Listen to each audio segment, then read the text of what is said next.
I'm going to share with you the 10 embarrassing mistakes that I have made on cruises so that you don't have to.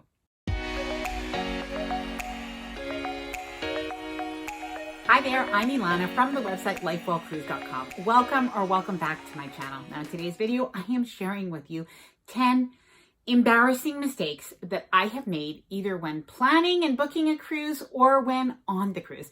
And of course, the reason that I'm sharing these mistakes is that I'm hoping that by me sharing them, you will not make these same mistakes too. And I have to say, even if we have taken a lot of cruises, all of us can make these mistakes. But if you're a new cruiser, I hope that this can help you too. Now, before I get started, I wanted to mention if you like the video, please do give it a big thumbs up. I really do appreciate it. And if you like cruise tips, cruise reviews, and cruise news, please do consider subscribing to the channel because we share videos like this every single week. So this first mistake was not only embarrassing, but it actually had the potential to be an absolute disaster. It could have ruined our trip. What happened was 10 days before we were due to go on a cruise, I realized that my son's passport was expiring.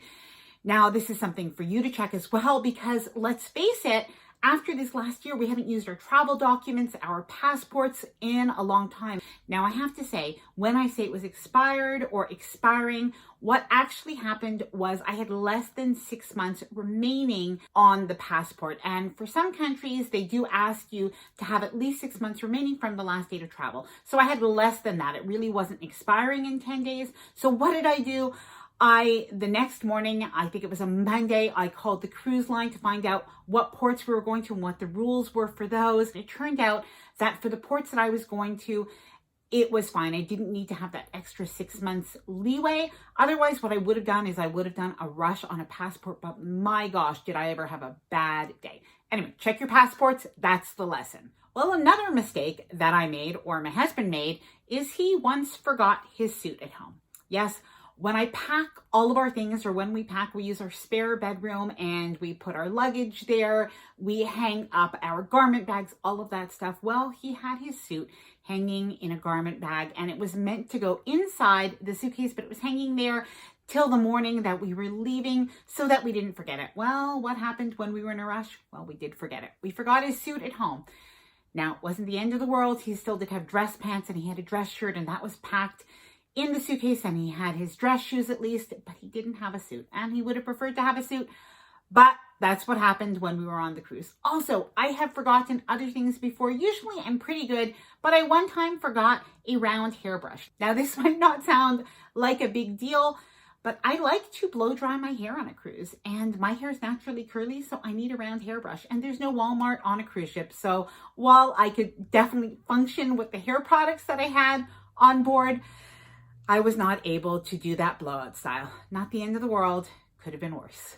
But the moral of this story is keep a good packing list and check things off as you pack them away. Number 3, I booked a cruise during hurricane season.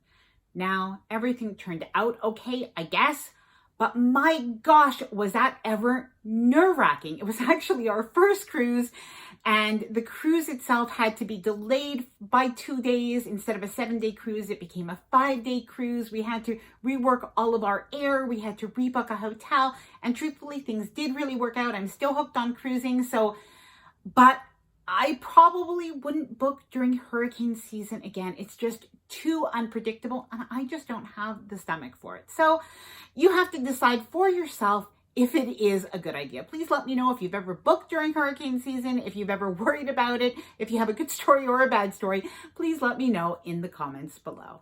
Mistake number 4. Now, this mistake was actually a mistake I avoided, but it could have been a mistake. Well, what it is we were late on a shore excursion. Now, sometimes I book shore excursions with the cruise line.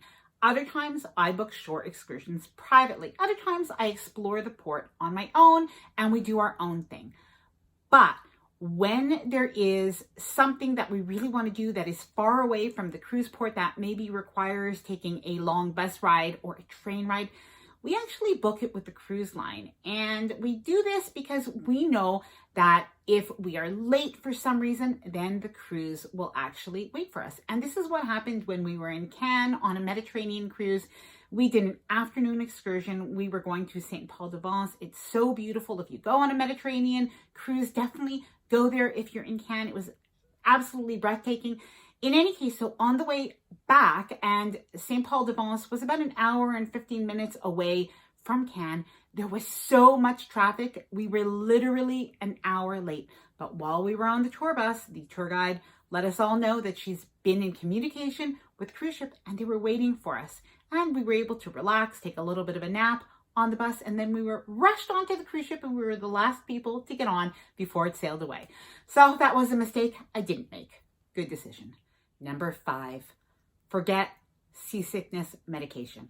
Now, I have to say, we had already done probably about 20 cruises. So we were pretty experienced, and on the most part, we didn't get seasick. So we didn't bring any seasickness medication. Now, I did bring a little bit of ginger because I like to bring some ginger candy. I find that that really helps for a little bit of mild queasiness, but I didn't bring anything stronger than that, if you will. Well, my husband was really feeling unwell, and he ended up, well, taking some bonine, I'm not sure how that's pronounced, really helped. And we were able to buy that on board.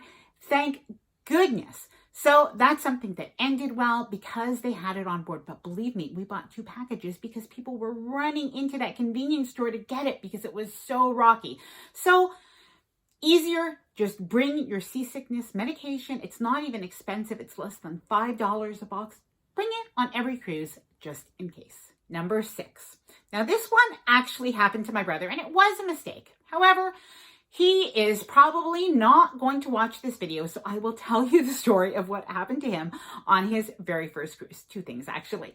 But to set this up, my brother, before him and his wife went on their first cruise, and that was about 10 years ago, maybe a little bit more. Oh gosh, it is a little bit more. In any case, they had said, don't tell us anything about the cruise. We want to be surprised. We don't want to know any tips. We don't want to know any tricks. We don't want to have any advice from anybody, not just me. We just don't want to know because we want to experience it for ourselves. So that's understandable. They went on their cruise. They had a lot of fun. They enjoyed it so much. They've been on several cruises since then.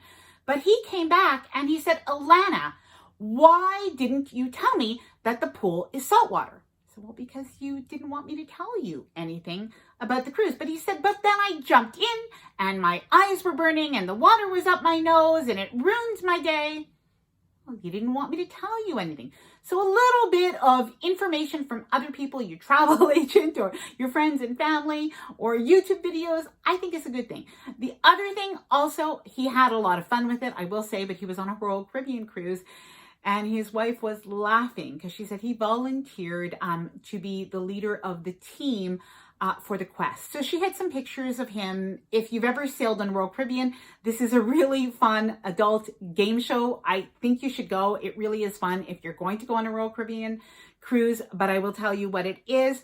Basically, this adult game show has people doing different things to get points. Well, one of the things, because he was the team leader, that he had to do was be in a fashion show in a lady's bra and underwear and makeup on his face. So he said that was pretty embarrassing, and he didn't know that this would happen, but he didn't want to know and he didn't ask. So little moral to that story. Number 7. Now I have to say I'm a little bit embarrassed about this one because I usually tell people not to do this and I made this mistake. I tried to do everything on the cruise ship and I ended up, to be honest, not having the best cruise. I was really looking forward to this. This is a few years ago, but I was so looking forward to sailing on the Oasis of the Seas. And honestly, it was an amazing ship, great ship. That class of ship is incredible, but there was so much to do on board that I had made a list in advance of all the different things we should do and all the different foods we should try in all the different places. And this ship is 220,000 tons. It's about double the size of most large cruise ships. So there is a lot to do. It's a big ship. It takes a lot of time to go anywhere. Well, it ended up being that we did do pretty much everything that we wanted to do. So that was great. But we were running around from morning to night every single day. And by the end of the cruise, we were driving home. And I remember that I realized it was the first time I had relaxed in a week. So doing it again to go on that class of ship or on any ship, we need to schedule some downtime. We need to realize we don't have to do everything. There's always another cruise. And in my case, I would love to go back on the Oasis of the Seas, the Allure of the Seas, maybe the Symphony of the Seas, on another ship that would be similar to that. And this time, I'm going to enjoy every minute. Number 8, not getting the beverage package on a Norwegian cruise. Now, I have to say it's not an embarrassing mistake, but it was a mistake because at the time, we had an option of having a perk, which was the beverage package, and there was like a fee to pay for the gratuities on that, which I think added up to about $20 a person a day. And we kind of thought the lower price without that perk was maybe a better value. So we went on the cruise without the package, and you're able to bring wine and just pay a corkage fee of $15 a bottle. So we were able to do that.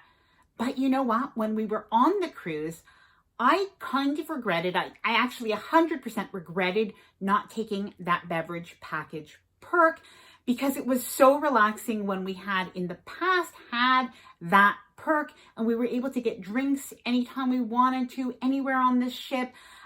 It really is just a pleasure to have a beverage package, and given the choice, even if it costs a little bit more money, I definitely would prefer to have it. Not necessarily if it's going to be the full price, but when it was the perk price, it really was worth it. So that's a lesson for me. If you are somebody who drinks more than $20 per person, because you have to have both people get it in the cabin per day, then definitely you should consider getting that Norwegian drink package perk. Number 9. Now, this was a mistake that we kind of avoided. It was still a mistake, and I'll explain it to you. We had always assumed that if we were driving to the cruise port, that really we weren't really in any danger of not getting to the cruise port.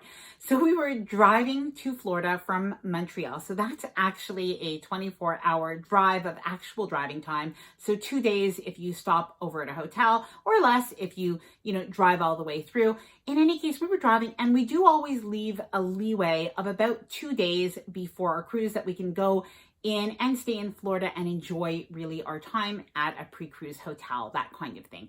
So we were driving to Florida, and I think we left a little bit less time than that this time. Maybe we left a day and a half before, just because of our work situation. So we were driving, and we were a little past Washington, and we were driving a pretty new car. It was about a year old, and it was a good new car. And as we stopped at a McDonald's, my husband said, "Let's just sit down a minute."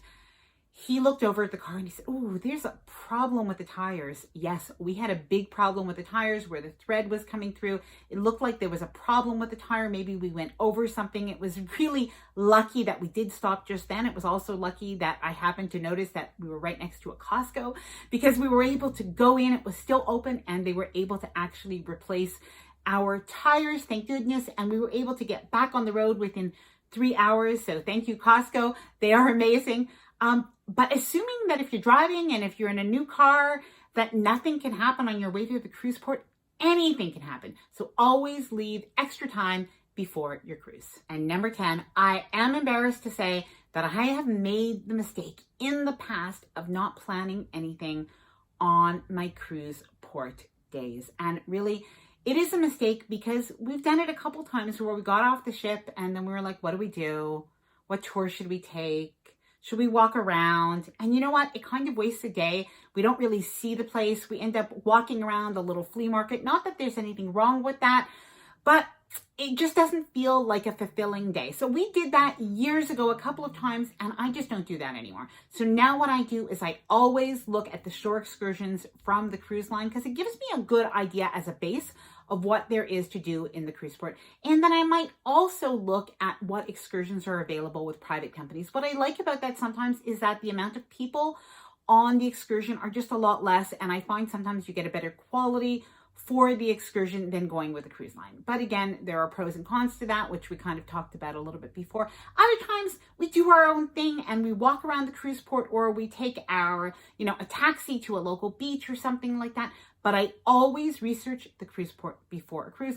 And that is, I think, a good lesson, a good thing to know is if you are going on a cruise, make sure you know what there is to do in the cruise port. If you want to even get off the cruise ship, because sometimes we don't want to get off the cruise ship, and that's okay if we want an extra sea day where everybody else is off the cruise ship.